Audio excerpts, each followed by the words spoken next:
September दाननि 10 खालार खालि बिथाङा जइन जादों। दिनैसिम बेसे गोबाव जाखो जों बयबो मिथिगौ, नाथाय बिथाङा जोंनि बे बर' माहारियारि फरायसा आफादाव जइन जानानै बियो माखासे जोंनि संगठननि एबा जोंनि बे आफादनि माहारियारि आफादनि जे नियम खान्थिफोरखौ सोलिनो हायाखै आरो बिथाङा जे नेहाथारिनि बिबानखौ लादोंमोन बिथाङा बे नेहाथारिनि बिबानखौबो मावफुंनो हायाखै।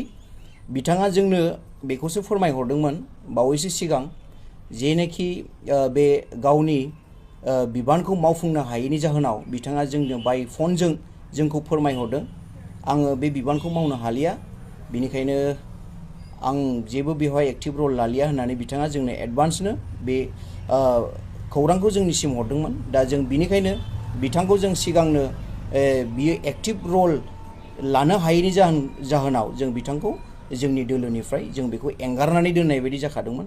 दा बिथाङा बिनि थाखाय जानो हागौ माबा मोनसे सोरनिबा बेबायदिनो षड़यन्त्र एबा राजनितिकनि बुरखायनायाव माबा मोनसे लालस होनानै बिथांखौ लांदों जानो हागौ। जोंहा बेयाव जेबो बुंनांगौ गैया। जों बर' माहारियारि फरायसा आफाद हिसाबै जोङो मोनसे हारि दानायनि मोनसे थांखि, जोंहा बे जेनोखि थांखि जोङो बेखौसो जाफुंहोनो जोंनि जेनोखि बर' माहारियारि फरायसा आफादा दिनै जोङो खामानि मावगासिनो दङ। बेनिखायनो आं खावलायो जाय दिनै लाइमोनफ्रा बे बर' माहारियारि फरायसा आफादाव जइन जागोन, जाहाथे बे रटिस बायदि जाहाथे बेबायदि मोनसे माहारियारि आफादखौ फाननानै एबा बदनाम खालामनानै गावनि हारियावनो बेबायदि जुदि खालामोब्ला दिनै जोंनि बर' हारिखौ सोर मा अनसायगोन, बयबो मिनिगोन जोंनि हारिखौ। बेनिखायनो आं खावलायो जोंनि जेसेबांनाखि माहारियारि आफाद एबा फरायसा आफाद दङ, जों खौसे जानानैसो जोंनि बर' हारिनि थामोनथा एबा जोंनि जेनोखि नांगौ मोन्थाय, जेनोखि जोङो अधिकार दङ जों बर' हारिया, बेनि बागैसो जों ज' जानानै मोनसे गोसोजों जोङो खामानिखौ मावलांनांगौ। जोङो सोरबा फरायसा आफाद, सोरबा माहारि आफाद, जोङो रावबो गुबुन गुबुन सानलायाजासे जोंहा मोनसे बर' हारिया मोनसे राव एबा मोनसे हारिमु दङ। जोङो बर' हिसाबै जोङो मोनसेयानो, जोङो खौसेयानो, आरो जोङो बिनिखायनो जों बयबो जाहाथे गोसो मोनसेयै मोजाङैनो जोङो जोंनि जे थांखिफोरखौ जोङो हास्थायनानै जोङो होसोयोब्ला निस्सय जानो हागौ जोङो माबा मोनसे रिजाल्टखौ मोनहैगोन। दिनै गोबां मानसिफोर बेबायदिनो माखासे लबिनि जुनैनो जोंनि बर' हारियाव दिनै बेबायदि गुबुंलेया जानानै फैदों। बेबायदि हेंथा होआ, जोङो हास्थायोसो बयनिफ्रायबो जोङो बेबायदि मोजां साजेसनखौ लुबैयो आरो मोजां थुलुंगा होनायखौ लुबैयो, जाहाथे जोंनि राव हारिमु बर' जाथिनि थामोन्दाखौ जोङो मोनसे गोगोम राव एबा आवाजजोंहाय जोङो लाखिलांनो हायो अरायसम। जाहाथे जोङो जानो हागौ जोंनि बे बड'लेण्ड जेनोखि जोंनि डिमान्ड, स्टेट जेनोखि सेपारेट स्टेटनि डिमान्ड, बियो जोंनि आर्टिकेलावनो लिरनाय दंखायो, जेरै आर्टिकेल 2 and 3 बयबो बेखौ फरायबानो नुनो मोनो। आजिखालि अनलाइन सार्च खालामबानो जों बेखौ फरायबानो नुनो मोनो जे हारिया मोनसे गावहा जुदि बोलो जायो एबा खुंथायनि थाखाय बेखौ नायनानै नोजोर लाखिनानै बिनि टार्म एन्ड कन्डिशनखौ नायनानै बेखौ गभर्नमेन्टआ, सेन्ट्रेल गभर्नमेन्टआ होयो। दा बेनिखायनो जोङो जानो हागौ 2 बोसोर 3 बोसोरनि उनावबो मोननो हागौ। बिनिखायनो जाहाथे जोंनि बे नाजानायखौ फेलें खालामनानै होआ बेबायदि माखासे राजनितिनि षड़यन्त्र बाहायनानै। बेनिखायनो आं खावलायबाय गासै रायजो राजा आरो जोंनि मेलेमजिबि गेदेर गोलाव साफ्रोमनिसिम आं बे गुसुं बिबुंथिखौ लाखिनानै दोनबाय। बिथांनिसिम बेखौ सोंखारियो बिथाङा जाहाथे गाव बेफोरखौ मोजाङै सिन्था खालामनानै जाहाथे गाव बुजिनानै लायो। बेनिखायनो आं खावलायो बिथांनिसिमबो। जानो हागौ बिथाङा माबा मोनसे बे राजनितिक दोलोआव हाबहैनायनि मोनसे जाहोन थानो हागौ, जानो हागौ गावनि लाइफ स्टाइल दानायनि मोनसे सुबिदाखौ बिथाङा मोनदों। बिथां मोजांनि बाथ्रा, मानोना बियो मोनसे बर' राजनितिक दोलोआवनो हाबैदों, जोंहा बेयाव जेबो बुंनांगौ गैया। बेनिखायनो आं दिनै बे प्रेस मिटनि गेजेरजों बिथांनि जेनोखि बे राजनितिक दोलोआव हाबैनायखौ आङो बेयाव बुंनो हास्थायदों।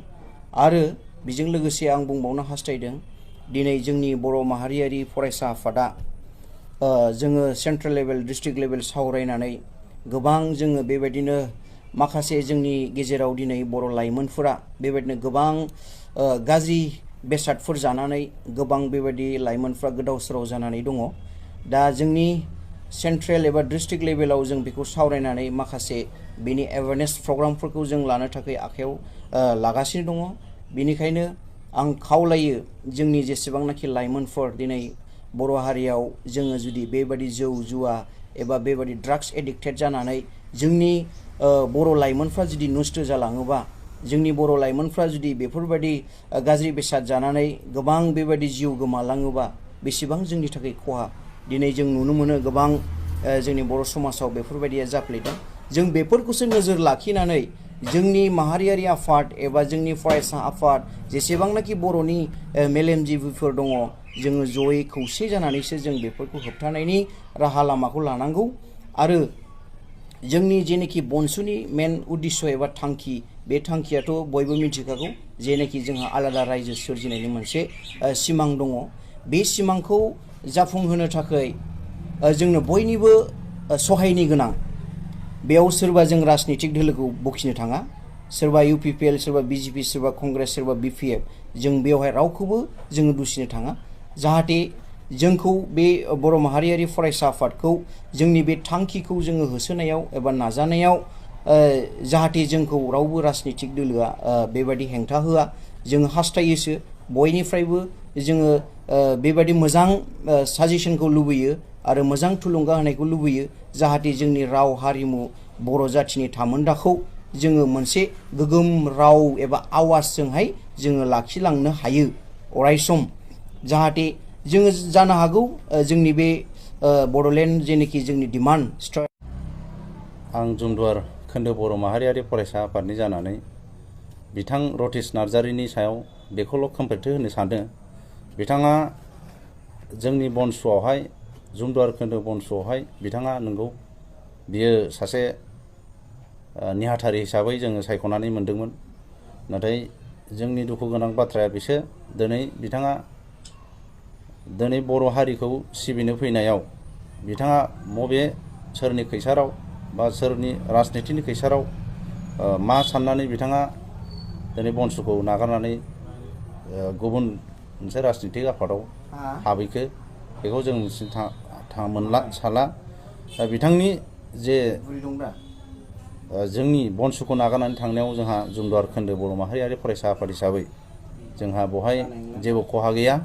आरो बर' माहारियारि फरायसा आफादखौ जोंनि फरायसा आफाद हिसाबै जोंनाव गुबुन गुबुन जोंनाव लैहोर लैहोर दा जोंजोंनो बर' हारिखौ सिबिनो होननानै बिथांमोनहा बयबो लोब लोब फैगासिनो दङ।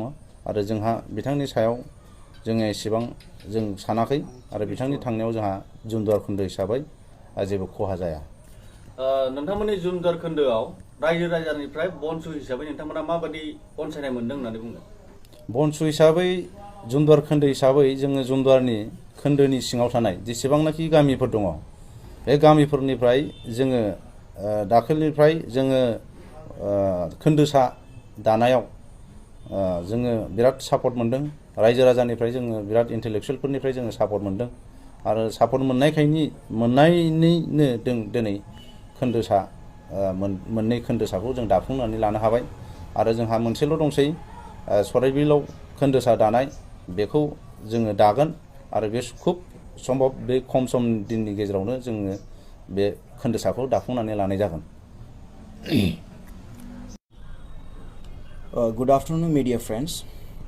बे समाव दिनै जोङो प्रेस मिट लानायनि थांखियानो जादों थांनाय 30 तारिख अक्ट'बर मैया रबिबार दिनखालि जाय जोंनि जुमदुवार खोन्दो बर' माहारियारि फरायसा आफाद BoNSUनि जाय बेक्ति रतिश नार्जारि, बिथाङा जे भाबै बियो माखासे राजनितिक दोलोआव जयेन जाहैदों, जों बिनि सायाव फंनैसो खेंफोरथिखौ होनो थाखाय सानदों जोंनि जुमदुवार खोन्दो बर' माहारियारि फरायसा आफादनिफ्राय। दा आं बेखौनो बुंनो सानदों बिथांनि बागै, बिथाङा बेसे गोबाव जाखो बे BoNSU बर' माहारियारि फरायसा आफादाव जयेन जानाया?